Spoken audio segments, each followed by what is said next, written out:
বুঝে গেলাম নাই। চলো। ঠান্ডা অবস্থা মেলা দিন ধরে ফুচকা খাই না, ঝাল বেশি করে দিয়ে একটা ফুচকা খাই। ও ফুচকালা ভাই, হ্যাঁ কটা শুকনা ফুচকা বানায় দেন তো। এই তো দিতেছি, ঝাল বেশি করে দিবেন। হ্যাঁ হ্যাঁ এই তো দিতেছি, একটু দাঁড়ান। হ্যাঁ হ্যাঁ ঠিক আছে। আচ্ছা এখানে যাই। হ্যাঁ হ্যাঁ দেন।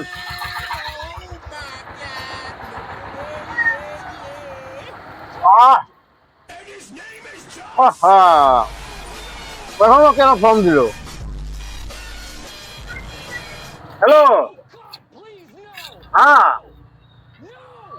না না বাজারে ফুচকা খাইতেছি। ফুচকা বহুত টেস্ট, ঝাল বেশি করে ফুচকা খাইতেছি। হুম। কোনদিন? কালকে। কালকে তো আমি আবার হম না। ঠিক আছে হবে। ঠিক আছে। ও সময় ফোন করে।